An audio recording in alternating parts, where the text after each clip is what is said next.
সংসদে ওয়াকআউট করা বিরোধী দলের অধিকার। আমরা যখন বিরোধী দলে ছিলাম আমরাও অনেক ওয়াকআউট করেছি। এটি একটি রাজনৈতিক চর্চা। তবে দীর্ঘস্থায়ী ওয়াকআউট বা দীর্ঘ সময় ধরে সংসদ বয়কট করলে গণতন্ত্র ক্ষতিগ্রস্ত হবে, জনগণ আবার তাদের অধিকার হারিয়ে ফেলবে। সুতরাং বিরোধী দলের প্রতি আমার আহ্বান রইল, তারা যেন কারণে অকারণে ওয়াকআউট না করে। সরকারি দলের প্রতি আহ্বান রইল, তারা যেন বিরোধী দলকে অ্যাকোমোডেট করার চেষ্টা করে, বিরোধী দলকে তাদের কাজ করার মতো সেই স্পেসটা যাতে তাদের দেয়। এবং বিশেষ করে যেসব দল স্বৈরশাসনের বিরুদ্ধে একত্রে রাজপথে আন্দোলন করেছে তারা যেন নিজেদের মধ্যে ঐক্য বজায় রাখে। না হলে আবার বিদেশে যারা পালিয়ে আছে তারা আবার ফিরে এসে এই দেশে আবার দুঃশাসন কায়েম করবে। সুতরাং নিজের রাজনৈতিক দলের ম্যানিফেস্টো বাস্তবায়ন করতে গিয়ে জনগণের অধিকার যাতে হরণ করা না হয় সে ব্যাপারে সরকার বিরোধী দল উভয় যত্নবান থাকবেন বলে আশা করি। গত 17টি বছর আমাদের জন্য আমাদের জীবনের মূল্যবান 17টি বছর কেড়ে নিয়েছে। দুর্দান্ত সব ফিচার নিয়ে এলো ক্যাপ্টেন ভিক্টর বাইক।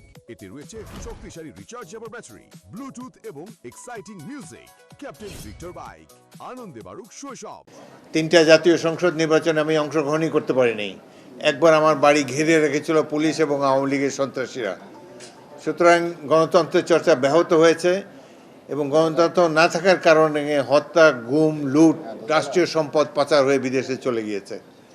সুতরাং এই ধরনের একটা অন্ধকারাচ্ছন্ন অন্যায় আমাদের জাতীয় জীবনের সবচাইতে অন্ধকার সময় ছিল বিগত 16 বছর, যেখানে নির্বাচনের নামে প্রহসন মঞ্চস্থ হয়েছে।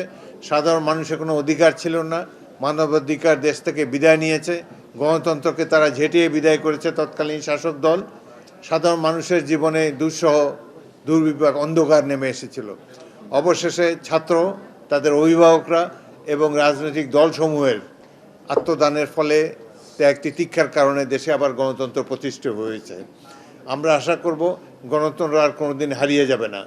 কোনো দল গণতন্ত্রকে নির্বাসনে পাঠাবার চেষ্টা করবে না। আমরা আশা করব সাধারণ মানুষের অধিকার যেন সবসময় প্রতিষ্ঠিত থাকে, গণতন্ত্র যেন বিরাজমান থাকে, জনগণ যাতে তাদের পছন্দের সরকার বেছে নিতে পারে তাদের ইচ্ছামতো, এই স্বাধীনতা যেন তাদের থাকে।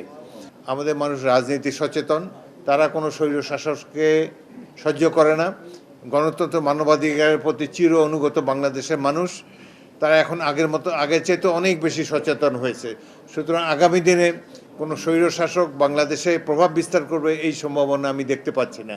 কারণ বাংলাদেশের জনগণ গণতন্ত্রের প্রতি সচেতন এবং গণতন্ত্রের অতন্দ্র প্রহরী।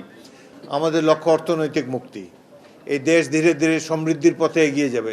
সাধারণ মানুষ তাদের ভাত কাপড়, তাদের যে সাধারণ জীবনযাপনের জন্য কোনো বাধা না আসে পৃথিবীতে, তারা যেন স্বচ্ছন্দে নিজের পছন্দ মতো পেশায় স্বাধীনভাবে উপার্জন করতে পারে, পরিবার পরিচালনা করতে পারে, প্রতিপালন করতে পারে, সেই স্বভাবতা সবার থাকুক।